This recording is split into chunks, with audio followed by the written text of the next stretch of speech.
Good morning, ladies and gentlemen. At today's press conference, we will hear from Governor Cox, FBI Director Kash Patel, and Sheriff Mike Smith. We also have with us Utah DPS Commissioner Bo Mason, Lieutenant Governor Deidre Henderson, FBI Special Agent in Charge Robert Bowles, and local and federal law enforcement partners. Following the remarks today, Governor Cox, Director Patel, and Commissioner Mason will take questions. Thank you.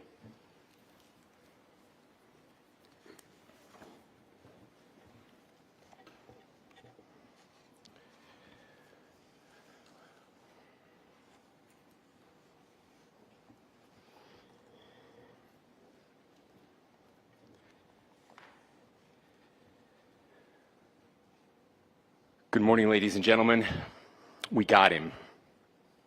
On the evening of September 11th, a family member of Tyler Robinson reached out to a family friend who contacted the Washington County Sheriff's Office with information that Robinson had confessed to them or implied that he had committed the incident. This information was relayed to the Utah County Sheriff's Office and scene investigators at Utah Valley University. This information was also conveyed to the FBI.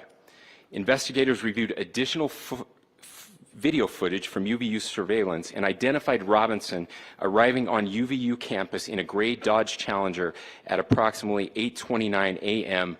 on September 10th, in which he is observed on video in a plain maroon t-shirt, light-colored shorts, a black hat with a white logo, and light-colored shoes. When encountered in person by investigators in Washington County on September 12th, in the early morning hours, Robinson was observed in consistent clothing with those surveillance images. Investigators interviewed a family member of Robinson who stated that Robinson had become more political in recent years. The family member referenced a recent incident in which Robinson came to dinner prior to September 10th, and in the conversation with another family member, Robinson mentioned Charlie Kirk was coming to UVU. They talked about why they didn't like him and the viewpoints that he had. The family member also stated Kirk was full of hate and spreading hate. The family member also confirmed Robinson had a gray Dodge Challenger. Investigators identified an individual as the roommate of Robinson.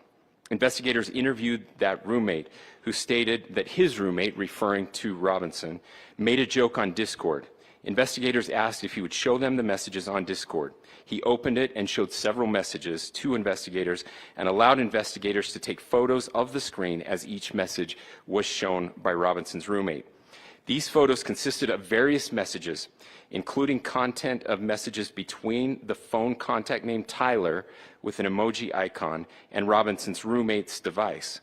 The content of these messages included messages affiliated with the contact Tyler, stating a need to retrieve a rifle from a drop point, leaving the rifle in a bush, messages related to visually watching the area where a rifle was left, and a message referring to having left the rifle wrapped in a towel. The messages also refer to engraving bullets and a mention of a scope and the rifle being unique. Messages from the contact Tyler also mentioned that he had changed outfits.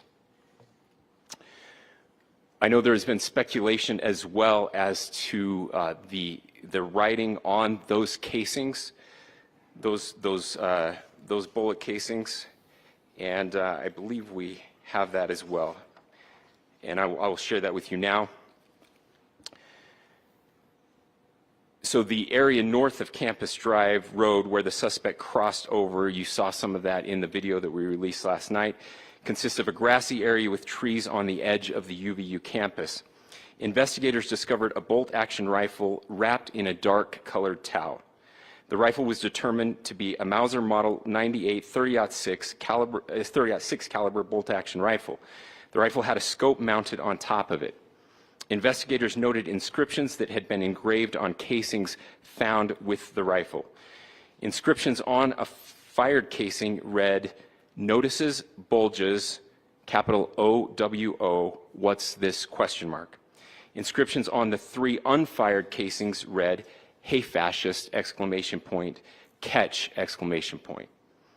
up arrow symbol, right arrow and symbol, and 3 down arrow symbols. A second unfired casing read, "Oh Bella Ciao, Bella Ciao, Bella Ciao, Ciao Ciao." And a third unfired casing read, "If you read this, you are gay, LMAO."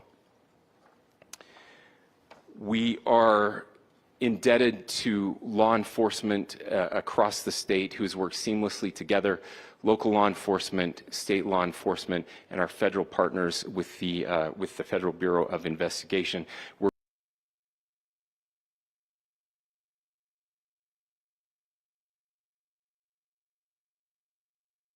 And to bring justice. I want to thank the public who has been so engaged, reviewing videos, helping us with sending in tips, and helping us get to this point. I want to thank the family members of Tyler Robinson who did the right thing in this case and were able to bring him into to law enforcement as well. I especially want to thank the family of Charlie Kirk, Erica, Charlie's parents, his children. I want us to be thinking of them as we bring justice in this case. They will be involved in that justice. We will be working very closely with them as we move through this process as well. This is a very sad day for our country, a terrible day for the state of Utah, but I'm grateful that at this moment we have an opportunity to bring closure to this very dark chapter in our nation's history. With that, I will now turn the microphone over to the Director of the FBI, Kash Patel. Thank you, Governor. This is what happens when you let good cops be cops. The FBI and our partners are proud to stand here today together to bring justice to the family of Charlie Kirk and honor his memory. I want to express my deep gratitude to President Trump, the Vice President, and the entire White House who have been so incredibly supportive with both resources and just personally to the FBI as a team. They had our backs the entire way, and I just want to express my gratitude for giving us the resources we need to operate in this space to bring this sort of justice at this sort of speed. In 33 hours, we have made historic progress for Charlie. Governor Cox, our partnership has been absolutely incredible these last few days. Our partnership will endure. Your state and local partners, your sheriffs, your DPS community has been unbelievably impressive in the hardest of times. And a case like this cannot be solved, cannot be brought without partnering with your state and local authorities. The FBI has a certain role to play, and we will play that role, and we will lead out for the federal government. But Governor Cox, we are so grateful for your state partnership that led out on this investigation. A little bit of the timeline. Charlie was shot at 12:23 p.m. on Wednesday. The first FBI agents arrived on scene in 16 minutes with chiefs of police at 12:39 and secured the scene. The FBI immediately launched fixed-wing assets. We utilized these assets to transport personnel, specialty technicians, hostage rescue teams. We also utilized these assets to go back and forth from the East Coast and here in Utah to transport forensic evidence and other evidence that will be analyzed and is being analyzed at our FBI laboratories in Quantico and other laboratories, including the ATF. At my direction, the FBI released the first set of FBI photos of the suspect at 10 a.m. local time on 9/11. Then, shortly thereafter, the FBI reward of $100,000 was released at 10:45 a.m. local. Myself and Deputy Director Bongino arrived on the scene at approximately 5:30 p.m. on 9/11. The governor led a press conference last night at approximately 8 p.m. where at my direction, the FBI released a never-before-seen video of the suspect. We also released new images to the public of the suspect. And just last night, the suspect was taken into custody at 10 p.m. local time. In less than 36 hours, 33 to be precise, thanks to the full weight of the federal government and leading out with the partners here in the state of Utah and Governor Cox, the suspect was apprehended in a historic time period. And I want to highlight what Governor Cox said. This would not have been possible without you, the media, and you, the public. That's why we went so public, so fast, and we're so transparent, and we're committed to that transparency. The crime scene, just a little bit there. It is a large crime scene. State and local authorities, along with federal authorities, processed that crime scene quickly. And I even had the ability to walk through that crime scene and walk through the steps the suspect took to learn more about what was needed and what resources we needed to bear to create a full picture for the FBI and leadership back in Washington. Furthermore, thankfully to state and local partners, forensic evidence has been seized and continues to be garnered. Forensic evidence has already been evaluated at FBI laboratories in Quantico and state and local authorities here. We will continue to process evidence as we see it, as we collect it, and we will continue to deliver it to Governor Cox and his team. Last night, we had a total of approximately 7,000 leads. As of this morning, thanks to your great work, we have over 11,000 leads that were called in to the FBI. And we are running out every single lead that we can. Every one of those leads will be run out. The arrest is a testament to the dedication of good law enforcement being great and partnerships in law enforcement, which I've tried to highlight as my tenure as the director of the FBI. There is no better relationship for law enforcement than the FBI to partner with state and local authorities, and you've seen it here in these last few days.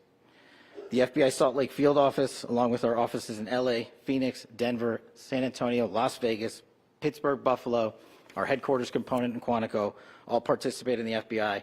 I want to express my deep gratitude to the employees of the FBI, the men and women, the evidence response team tacticians, the special operators, the agents, the support staff. You have done monumental work in historic time when the public, who had a right to demand such an expeditious solving of an investigation, the FBI answered that call diligently, critically important to our nation, and we delivered. And I'm proud to be their leader, and I'm proud to be the director of the FBI.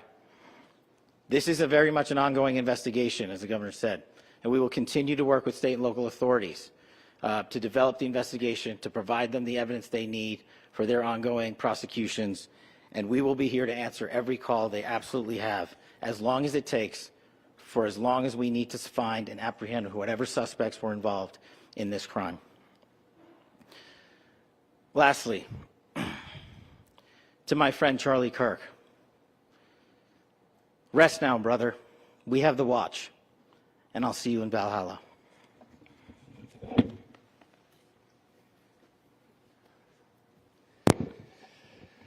Thank you, and good morning.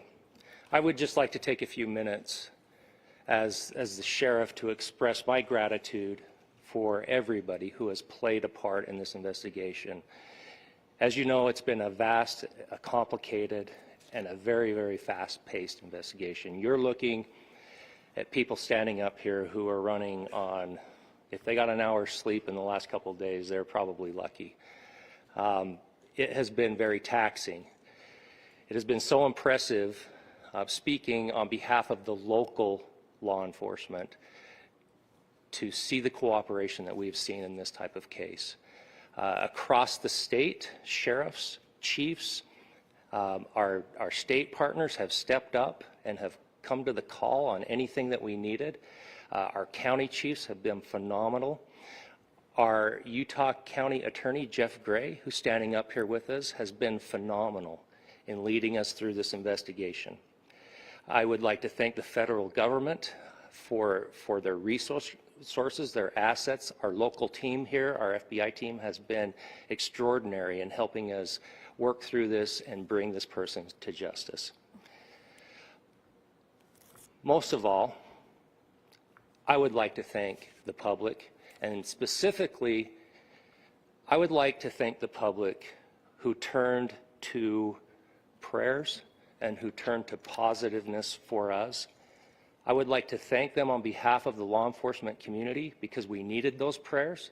That's what we needed to get through this. We needed your support, and you gave it to us. We needed your patience, and you gave it to us. And I would like to thank you for the Kirk family, because that's what they need, is your support and your prayers, and that will get us through all of this. So thank you everybody for everybody that have stepped up. We've had such a phenomenal response to this. Thank you.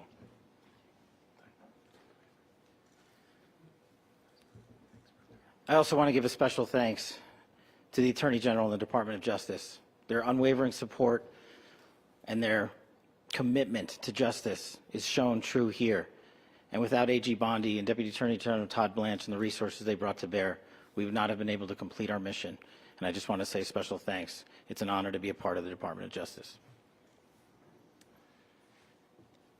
Thank you again to our incredible law enforcement team who has worked so hard.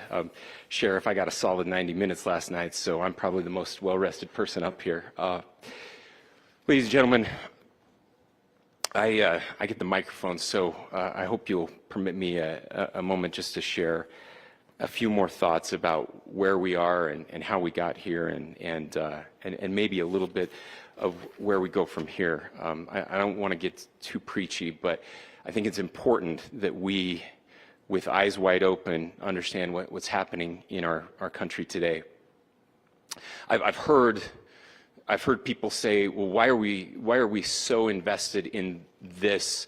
There's violence happening all across our country, and violence is tragic everywhere, and every life taken is a child of God who deserves our love and respect and dignity. This is certainly about the tragic death, political assassination of Charlie Kirk. But it is also much bigger than an attack on an individual. It is an attack on all of us. It is an attack on the American experiment. It is an attack on our ideals. This cuts to the very foundation of who we are, of who we have been, and who we could be in better times. Political violence is different than any other type of violence for lots of different reasons. One, because in the very act that Charlie championed of expression, that freedom of expression that is enshrined in our founding documents, in having his life taken in that very act, makes it more difficult for people to feel like they can share their ideas, that they can speak freely. We will never be able to solve all the other problems, including the violence problems that people are worried about, if we can't have a clash of ideas safely and securely. Even, especially those ideas with which you disagree. That's why this matters so much. Over the last 48 hours, I have been as angry as I have ever been, as sad as I have ever been. And it was, as anger pushed me to the brink, it was actually Charlie's words that pulled me back. I'd like to share some of those. And specifically right now, if I could, I need to talk to the young people in our state, in my state, and all across the country. As President Trump reminded me, he said, you know who really loved Charlie? The youths. And he's right. Young people loved Charlie, and young people hated Charlie. And Charlie went into those places anyway. And these are the words that have helped me. Charlie said, when people stop talking, that's when you get violence. He said, the weak can never forgive. Forgiveness is the attribute of the strong. The only way out of the labyrinth of suffering is to forgive without limit. He said, always forgive your enemies. Nothing annoys them so much. A few months ago, I referenced this last night, Charlie posted to social media, when things are moving very fast and people are losing their minds, it's important to stay grounded. Turn off your phone, read scripture, spend time with friends, and remember, internet fury is not real life. It's going to be okay. He again said, when you stop having a human connection with someone you disagree with, it becomes a lot easier to commit violence. He said, what we as a culture have to get back to is being able to have a reasonable agreement, where violence is not an option. Now, again, to my young friends out there, you are inheriting a country where politics feels like rage. It feels like rage is the only option. But through those words, we have a reminder that we can choose a different path. Your generation has an opportunity to build a culture that is very different than what we are suffering through right now. Not by pretending differences don't matter, but by embracing our differences and having those hard conversations. I think we need more moral clarity right now. I hear all the time that words are violence. Words are not violence. Violence is violence. And there is one person responsible for what happened here. And that person is now in custody and will be charged soon and will be held accountable. And yet, all of us have an opportunity right now to do something different. I want to thank my fellow Utahns. This bad stuff happens. For 33 hours, I was praying that if this had to happen here, that it wouldn't be one of us. That somebody drove from another state, somebody came from another country.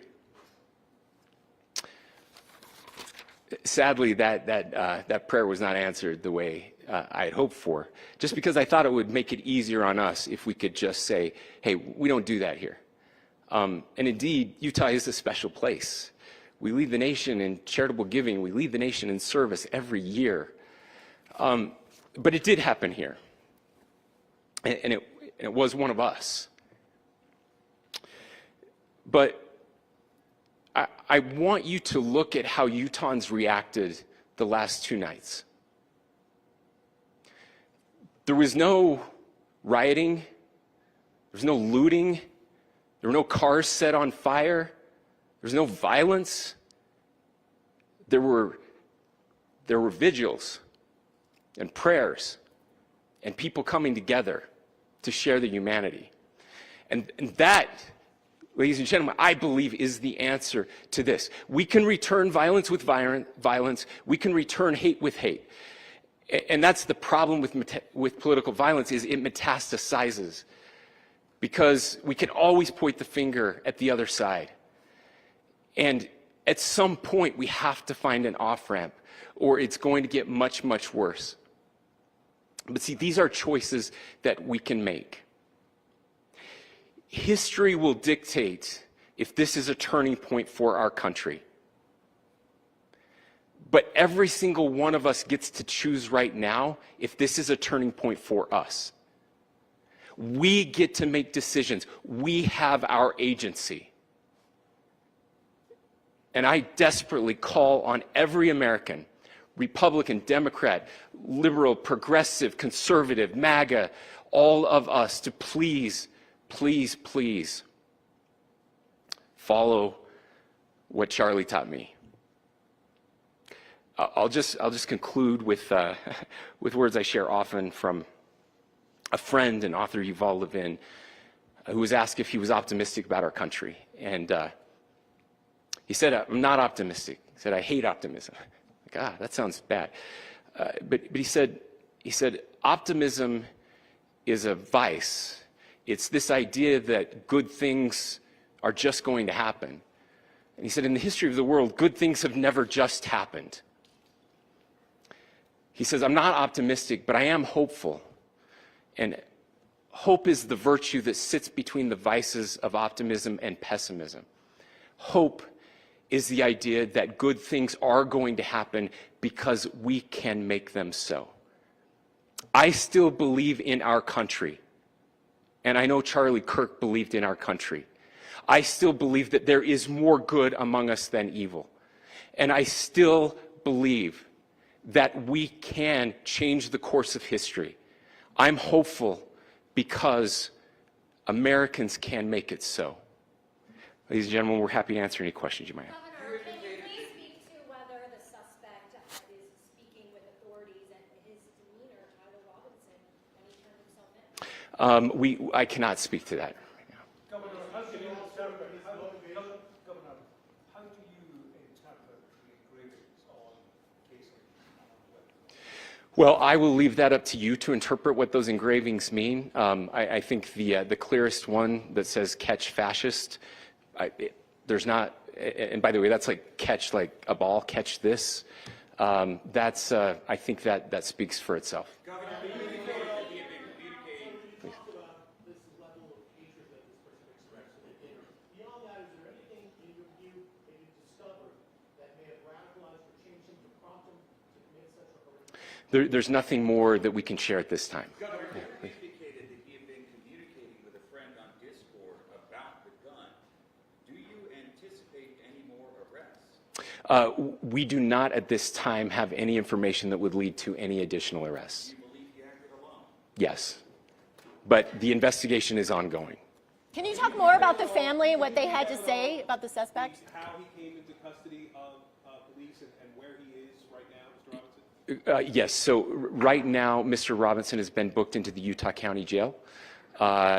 You heard the president this morning report that he was taken into custody, that his family and a friend helped to deliver him into custody of law enforcement in Washington County. For those of you that don't know where Washington County is, it is the southwesternmost part of the state of Utah. It's about a 3.5 to 4 hour drive from here, where we are right now, and that's where he lived and where they turned him in. Can you, Please, can go you here. talk more about what the family is saying about Tyler Robinson? I can't share any more than what I've already shared. Yeah.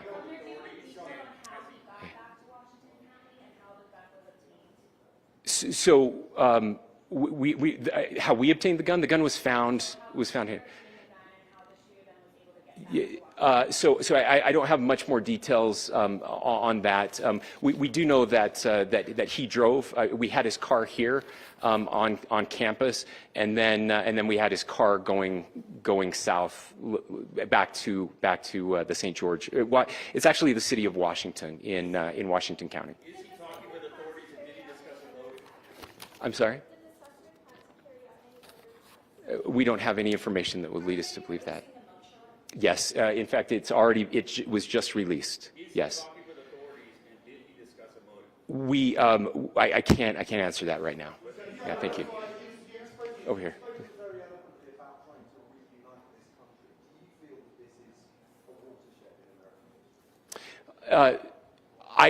I absolutely believe that this is a watershed in American history. Yes. The question is, what kind of watershed? And that chapter remains to be written. Is this the end of a dark chapter in our history, or the beginning of a darker chapter in our history?